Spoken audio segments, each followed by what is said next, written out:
All right, good morning. Happy Monday. Today is how to do subtracting of mixed numbers. This is Envision Pearson Easy Bridge, section 9-10. This is how to subtract mixed numbers or how to subtract equivalent fractions.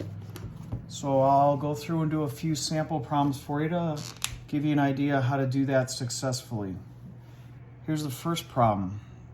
Again, I'm going to suggest that you write everything vertically because we're going to work top down. And you'd set this up just like you'd set up a normal subtraction problem, probably a multi-digit sort of problem. Okay, here we go. So we have 8 7/8 minus 2 4/8. First thing you're going to want to do is subtract the fractional part. And the reason you want to do the fractional part first is because sometimes it's going to be necessary to regroup from your whole number to your fraction.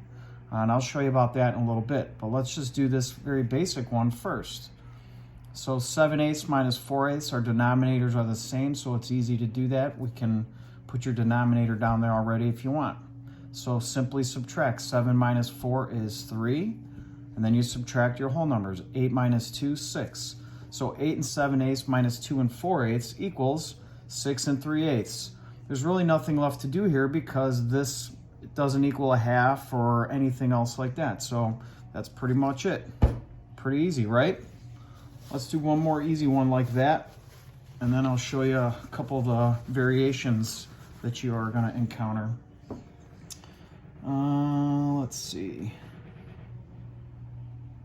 Here's one. 12 9/12 minus 10. Oops, I can move that over. Sorry. 10 7/12. So remember what I said. Start with your fractional part first. So your denominator's 12. 9 minus 7 is 2/12. 12 minus 10 is 2. So there's your answer. 2 2/12. A little more advanced is I would notice that this can be simplified. So if I was really wanting to do that, and as you move along in fractions, you'll be expected to do this. But right now, I just want you to kind of notice it. So 2, both 2 goes into 2 and 12. So you could divide that and simplify that fraction into 1/6. Because 2 divided by 2 is 1 and 12 divided by 2 is 6. So truthfully, this answer would be this also. These are equivalent, obviously. Okay? So that's pretty much the basic subtracting of mixed numbers. Here comes a little more complex. This one, you're going to have to do some borrowing. So I'll show you that. So here's 9 2/4 minus 6 3/4. Well, I know sometimes people want to subtract, 3 minus 2, that's 1/4, and that'd be 3, so 3 1/4. Well, that's not how that exactly works, because remember, what subtraction is, this is what your whole is, and it's asking you to take 3/4 out. Well, if you only have a picture that shows 2/4, it's going to be really hard to take 3/4 out of that, because this is smaller than this. So just like a whole number problem, we're going to actually do some regrouping. And since we have a whole here, we can borrow from that and put it over here. So just like a normal problem, if you take 1 out, how much would it be? Correct, that would be 8. Now remember, when you're taking fractions, when we're talking about fractions, whole pieces, like in this case, a whole with fourths would be 4/4. So if I'm taking 1 out of here, it's like I'm taking 4/4 out and I'm going to add it to this. So if I take 4/4 out, what's 4/4 plus 2/4? 6/4, right? So it's going to be 8 6/4 minus 6 3/4. Now we can subtract because our denominator is the same and our numerator, we have enough pieces here. So 6 minus 3 would be 3/4. 8 minus 6 would be 2 So our answer is 2 3/4. So 9 2/4 minus 6 3/4 would be 2 3/4. Another good way to kind of visualize this would be to draw a picture of this original number here. You drew 9 holes and 2/4 and then tried to physically remove 3/4 and 6 holes out of it, you would see that you wouldn't have enough here. So you'd have to make some more fourths in order to accomplish the task. So that's what this is all about here, okay? Let's do another one. So you can see that again. Here's one similar, 4 1/8 minus 1 4/8. Okay. Same deal. You can't subtract going up because this really is your whole. So if this is your whole, we're taking 4/8 out of 1/8, which you can't do that because 1/8 is less than 4. So you have to borrow. So again, you borrow from that.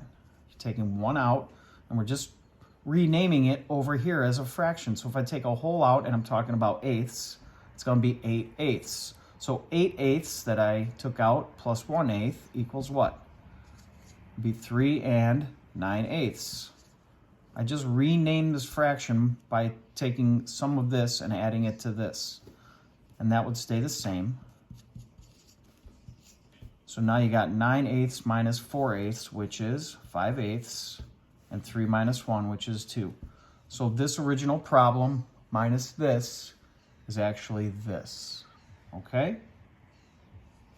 All right, let's look at something else.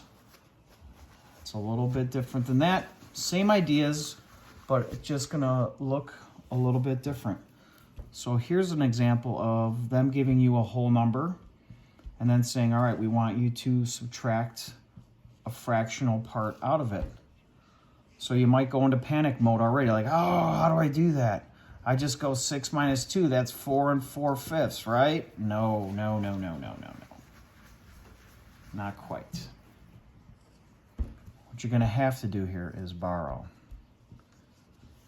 We have to take fractions from fractions, okay? So if I do that, I'm talking about fifths. So this is gonna be 5/5.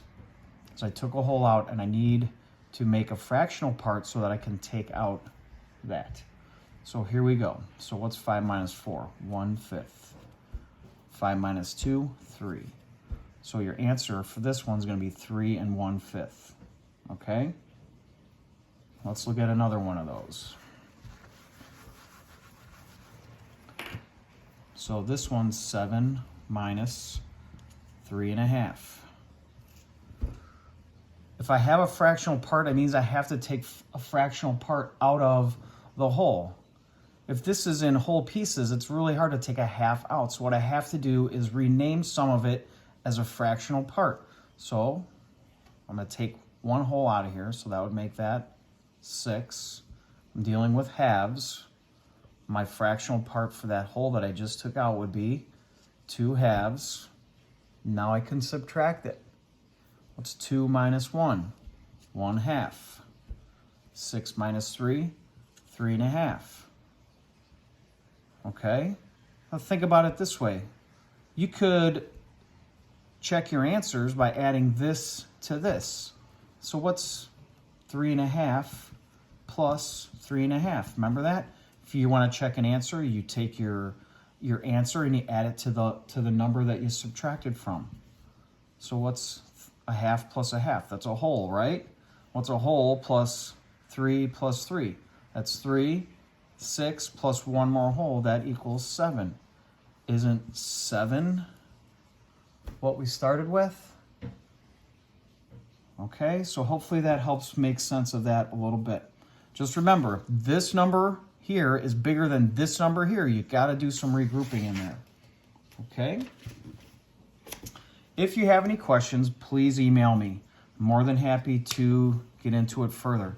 If it's still confusing, you might try drawing some pictures of what these things look like because I think that would also help. So that's it. Good luck. Have an awesome day.